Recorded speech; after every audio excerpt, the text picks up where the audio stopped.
यदि तपाईहरुको YouTube च्यानलमा कपिराइट स्ट्राइक आएको छ भने अब चिन्ता लिनु पर्दैन किनकि यो कपिराइट स्ट्राइक तपाईको 90 दिनपछि पनि YouTube च्यानलले हटाएको हुँदैन तर पनि यसलाई हटाउने तपाईलाई म एउटा बेस्ट आइडिया दिनेछु जसरी म तपाईलाई स्क्रिनमा शो गरेको छु त्यही तरिकाले तपाईले कपिराइट स्ट्राइक 90 दिनपछि इजिली हटाउन सक्नुहुन्छ त्यसको लागि मेरो टेक फास्टर इन नेपाल भन्ने च्यानललाई प्लिज लाइक एन्ड सब्स्क्राइब गरिदिनु नबिर्सनु होला ताकि तपाईलाई यस्तै जानकारीमूलक भिडियो तपाईलाई मिल्नेछ तपाईलाई म ढिला नगरिकन अब मेरो यो स्क्रिन देखाउन गइरहेको छु जहाँ चाहिँ तपाईले यो स्क्रिनलाई स्किप नगरिकन डिटेल वाइज हेर्नु भयो भने तपाईले घरमा बसी कपिराइट आएको 90 दिन पछाडी पनि आफ्नो च्यानलमा भएको कपिराइट स्ट्राइक हटेको हुँदैन त्यसलाई इजिली हटाउन सक्नुहुन्छ तपाईले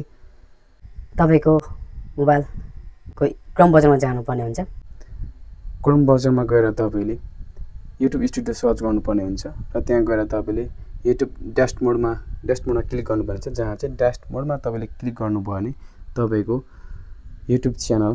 क्रोम ब्राउजरमा ओपन हुनेछ जहाँ चाहिँ कम्प्युटरको स्क्रिन जस्तै ओपन हुनेछ र यसमा तपाईले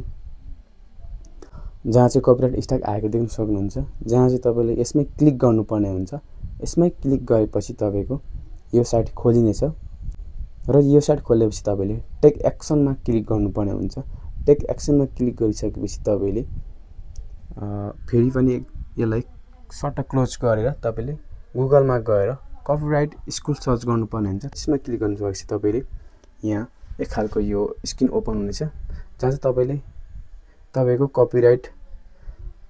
कुन आएको हो कुन के हो सबै यहाँ डिटेल वाइज लेखेको हुन्छ त्यही अनुसार तपाईले आफ्नो कपिराइट स्कुलमा त्यो एउटा लिंक दिएको हुन्छ त्यो क्लिक गरेर तपाईले डिटेल वाइज त्यसलाई हटाउन सक्नुहुन्छ जस्तै तपाईलाई म देखाउन गइरहेको छु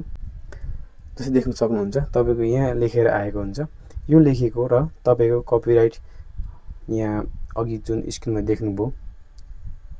त्यो मिलाएर तपाईले यहाँनिर अप्सन दिएको हुन्छ यस अर नो कि त एबीसी दिएको हुन्छ त्यो तपाईले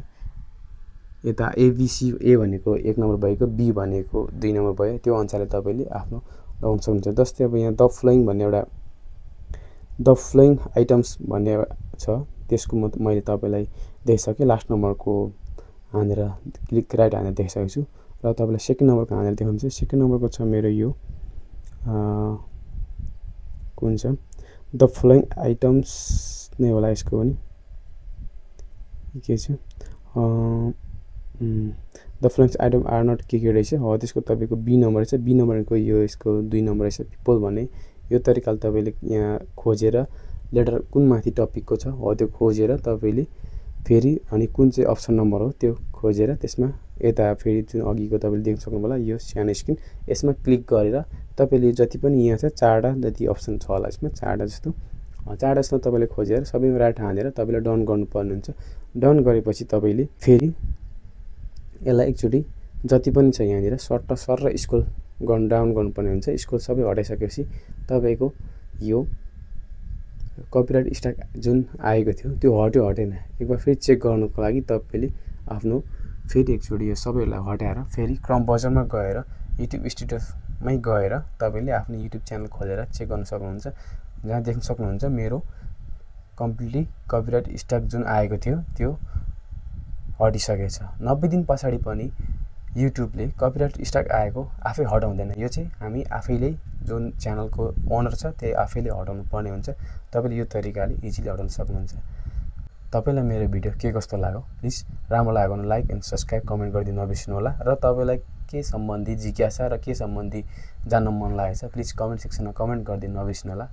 तपाईले कमेन्ट गर्नुभएको अनुसार म अर्को भिडियो लिएर तपाईहरुमा उपस्थित हुनेछु